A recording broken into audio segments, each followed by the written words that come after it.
As You Like It is a romantic comedy with mistaken identities and double crosses. Duke Frederick did not get along with his sister, the Duchess, so he banished her to the Forest of Arden. The Duke's daughter and her cousin Rosalind, daughter of the banished Duchess, are trying to find love and freedom and end up angering the Duke. The cousins escape Duke Frederick's wrath by taking refuge in the Forest of Arden. Two brothers, Orlando and Oliver, are also fighting with each other, and end up getting banished to the Forest of Arden as well. Rosalind and Orlando find love at first sight, but are unaware of each other's feelings. Celia and Rosalind are nowhere to be found. Duke Frederick is furious that Celia left with her cousin after he banished Rosalind to the forest. He sends for Oliver to locate his brother when he learned that the girl spoke with Orlando after the victory. Orlando, in love but angry with himself, is saved by his confidant Amanda, who warns of impending doom from Oliver if he remains at his shack. Amanda and Orlando escape to the Forest of Arden for safety.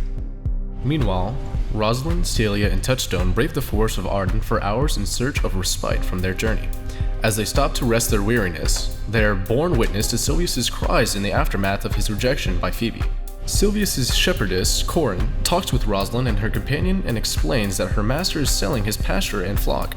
Joyfully, Rosalind and Celia purchase it. Deep in the heart of Arden Forest, Orlando's elderly companion Amanda struggles to continue. Orlando instructs Amanda to remain where she is while he searches for food and water. Orlando finds the home of Duchess Sr. and attempts to force her to give him food. The Duchess convinces Orlando of her civility and imparts him to bring Amanda to her home for respite. Duke Frederick is infuriated at Oliver's inability to locate either his daughter or Orlando. In a fit of rage, the Duke banishes Oliver. Soon after, Orlando's love letters are found strewn across the forest for all to see. His goal is achieved when Rosalind, his love, finds and reads the letters.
He hath that sweetest rose will find, must find love's prick and rose aligned.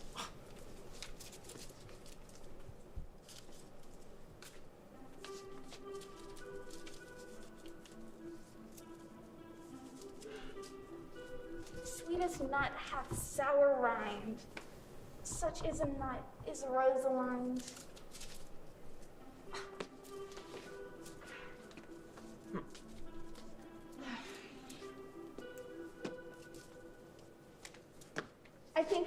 company, but good faith, I half as lief had been myself alone. And so had I. But for future's sake, I thank ye for your society. God be with you. Let us meet as little as we can. I do desire we be better strangers. I pray you, mar no more trees with writing love songs in their barks. I pray you, mar no more of my verses with reading them ill-favoredly. Rosalind is your love's name? Yes, just. I do not like her name. There was no thought of pleasing you when she was christened. Will you come sit with me? And we two will rail against our mistresses, the world, and all its misery. I will chide no breather in this world but myself, against whom I know most faults. The only fault you have is to be in love. I tarry you no longer. Farewell, good Senor Love. And I'm glad of your departure. Adieu, good Monsieur Melancholy.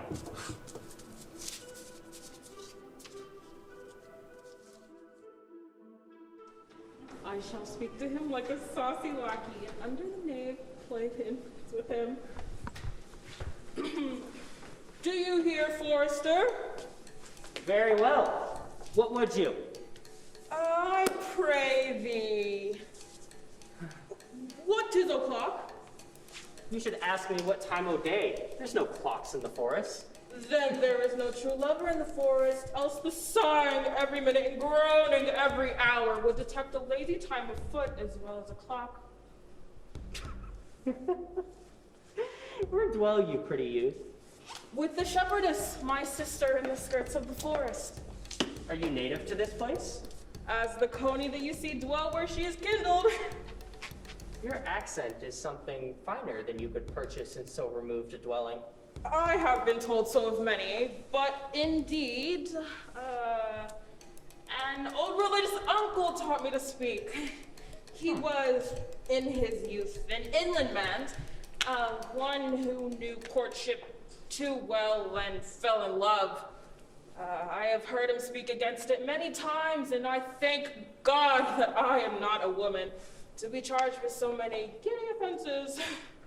Could you remember some of the principal evils that he laid to the charge of women? There were none principal, each one being as halfpence as another, each fault seeming monstrous until the next fault comes along to match it. I prithee, recount some of them. No, I will not cast away my physic, but on those that are sick. But there is a man in this forest who is abusing our young plants with the carvings of Rosalind on their barks. If I could meet that fancy monger, I'd give him some good counsel, for he seems to be— I am he that is so love-striked. Please, tell me your remedy.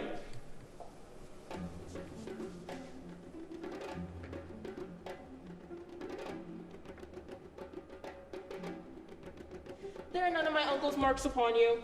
He taught me to know men in love, and for cages on rushes, you are not prisoner. What were his marks? A blue eye and sunken, which you have not. Your sleeve unbuttoned, your shoes untied, and everything about you showcasing a careless desolation. But you are no such man. Pretty youth, I would I could make you believe I love.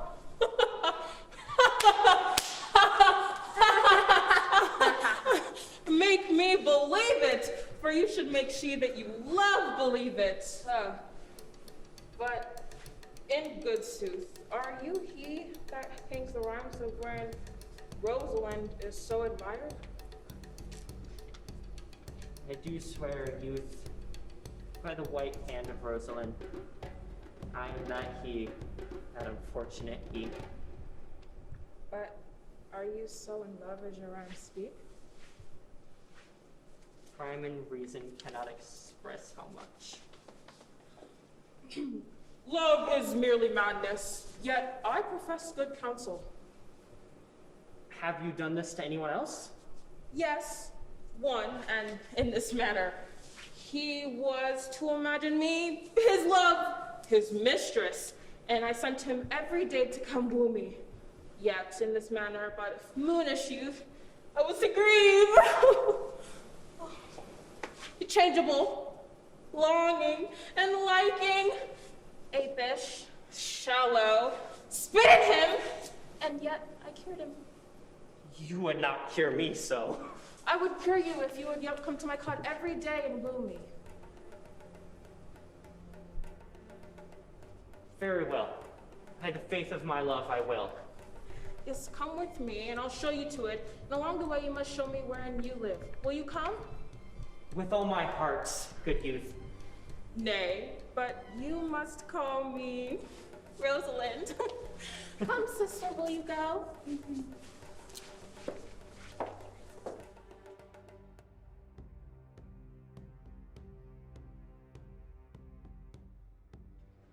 Never speak to me. I will weep. Why did he swear he would come and comes not? Nay, certainly there is no truth in him. No truth in him? Do you think so? Yes. I do not think he is a pig purse or a horse stealer, but for his verity and love, I think he is as concave as a covered goblet or a worm eaten nut.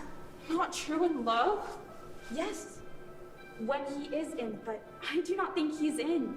But you heard him swear that he was. Was is not is. He attends here in the forest on the Duchess, your mother. I spoke to the Duchess yesterday and had much in question with her. She asked me of what parentage I was, and so I told her, "Of good as you." And so we laughed, and I left. But what talk are we of parentage when there is such a man as Orlando? Ugh, what a great man. Mistress, he had often inquired after the shepherd that complained of love, who he saw sitting by me on the turf, praising the proud, disdainful shepherdess that was his mistress. Well, and what of him? If you will, see a pageant truly played between the pale complexion of true love and the red glow of scorn and proud disdain. Go hence, little, and I shall conduct you, if you will mark it. Come, let us leave.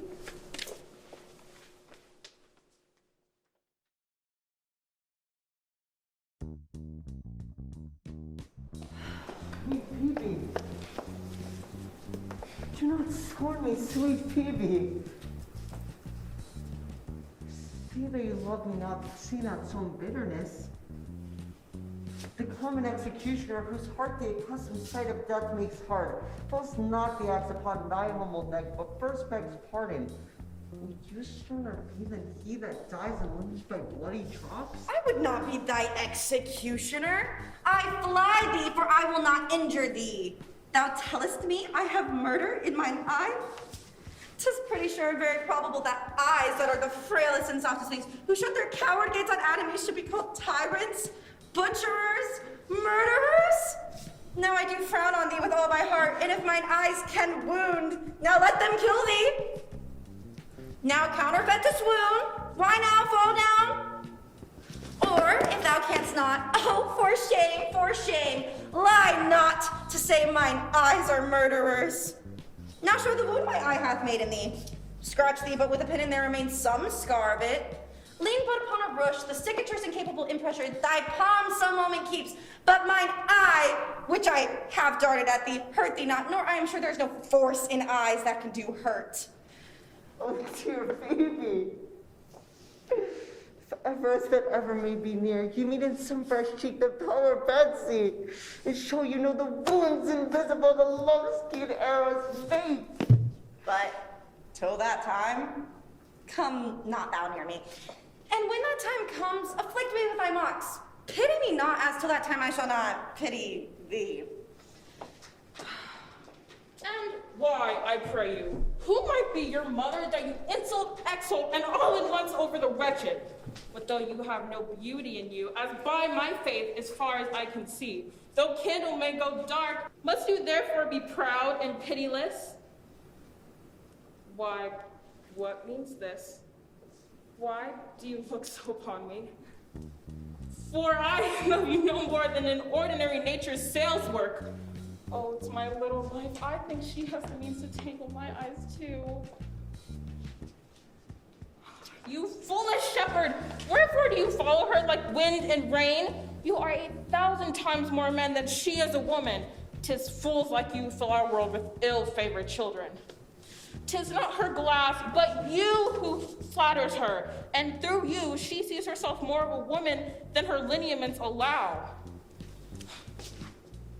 But, mistress, on your knees, know yourself, and thank heavens to be blessed with a good man's love.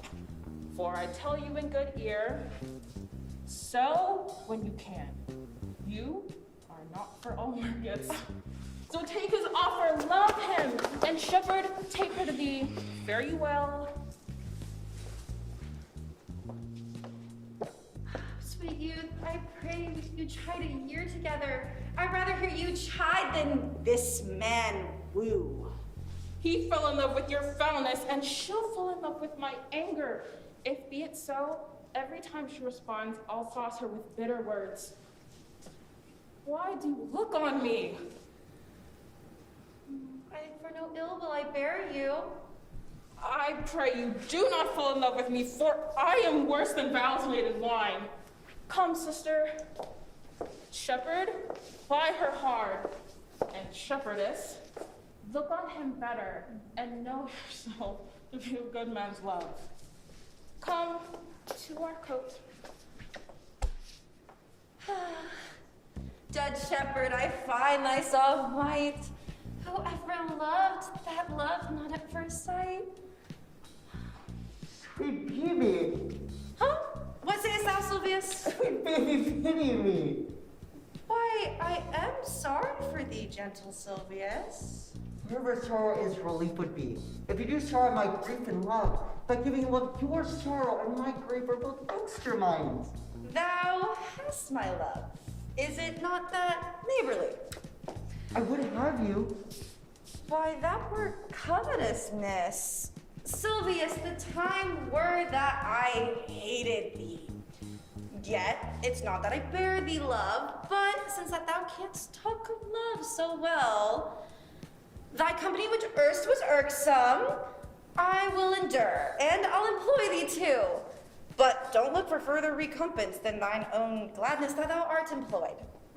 So holy and so perfect is my love, and I in such a poverty of grace, that I shall think it a most plentiless crop, to glean the broken ears after the man. The mean harvest reaps loose now and then, a scattered smile, and I'll live upon. Knowest now the youth that spoke to me erewhile?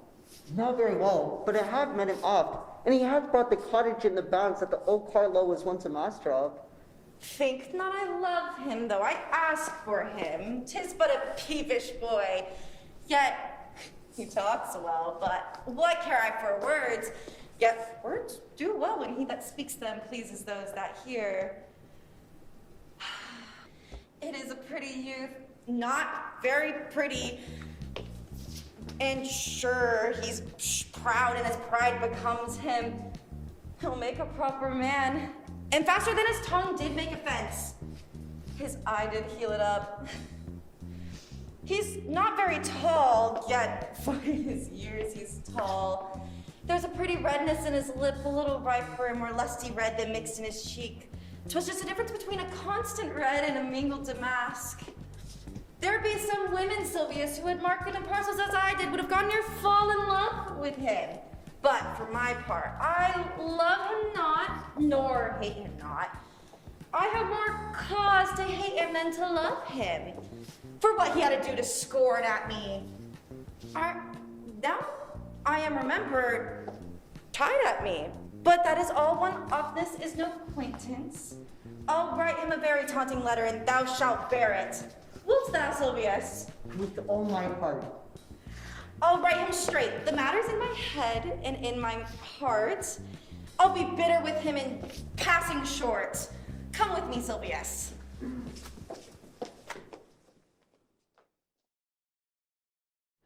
I don't think he loves me anymore, Celia. There's none other than Orlando, Rosalind. Good day and happiness, Ganymede. No. Dear Rosalind. Why, how now, Orlando? Where have you been all this while? You a lover! and you serve me such another trick, come in my sight no more. I come within an hour's promise. Break an hour's promise in love. Pardon me, dear Rosalind? Nay, and you be so tardy, never to speak to me again. And I am your Rosalind. It pleases him to call you so, but he hath the reason of a better leer than you. Come, Louis, for I am now in good holiday, and like enough to content. Now, what would you say to me, and I were your very, very Rosalind? I would kiss before I spoke. Nay, you were better to speak first, and when you are grappled for lack of matter, you might then take occasion to kiss. How, if the kiss be denied? Then she serve you to entreaty, and there begins new matter. Who could be out, being beside his beloved mistress? Mary, that should you. If I were your mistress, am I not your Rosalind? Brings me some joy to say so, because then I would be talking of her. Well, in her person, I say I will not have you. Then I shall die. No, Faith, die by attorney. The world is almost 6,000 years old, and through all that time, there has not been one man who has died in his own person, not in a love cause. I don't know, Rosalind of your bright mind, for I protest her frown might kill me. Oh, by this hand it will not kill a fly. But come, I will be your Rosalind in a more coming on disposition. Ask me what you would, and I'll grant it. Then love me. I will I, Fridays and Saturdays and all. What sayest thou? Are you not good? I hope so. Why, then can one desire too much of a good thing? Come, sister, you shall be the priest and marry us. Give me your hand, Orlando. What do you say, sister? Come, marry us. I cannot say the words. You must begin, will you, Orlando? Will you, Orlando, take to wife this Rosalind? I will. Aye, but when? Why now? As soon as she will marry us. Then you must say, I take thee Rosalind for wife. I take thee Rosalind for wife. I might ask for a commission, but I do take thee Orlando for husband. Now, tell me how long you will have her after you've possessed her. Forever and a day. For these 2 hours I will leave thee. Alas, dear love, I cannot lack thee for 2 hours. I must attend the Duchess at dinner. By 2 o'clock, dear Rosalind, I will be with thee again. Aye, go your ways, go your ways. I knew what you would prove. My friends have told me that much, and I thought no more of it. That flattering tongue of yours caught me. But 'tis one cast away, and so come death. 2 o'clock your hour? Aye, sweet Rosalind. Then by my troth and good earnest, and so God mend me, and by all pretty oaths that are not dangerous, if you break one jot of your promise or come 1 minute after your hour, I will think you the most pathetic break promise, the most hollow lover, and the most unfaithful and worthy of her you call Rosalind that should be chosen out of the gross band. Therefore, beware my sentence and keep your promise. With no less religion than if thou wert my Rosalind. Adieu. Well, time is all justice that serves all. Will that time try? Adieu. You have misused our sex in low praise. We must pluck your doublet and hose from over your head, and show the world what the bird had done to her own nest. Oh, cuz, my pretty little cuz. If thou dost know how fathom deep I am in love, I'll tell you, Elena, I cannot be out of the sight of Orlando. I'll find a shadow and wait until he comes. And I'll sleep.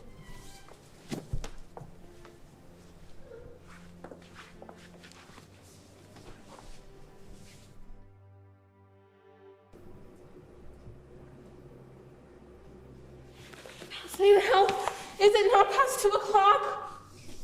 Oh, and here much Orlando. I warn thee, with pure love and true reign, he hath ta'en his bow and arrows, and is gone forth to sleep. Look, who comes here? My errand is to you, fair youth. My gentle Phoebe bid me give you this. I know not the contents, but as I guess by the stern brow and waspish action of what she did use as she was writing of it, it bears an angry tenor. Pardon me, I am but as a guiltless messenger.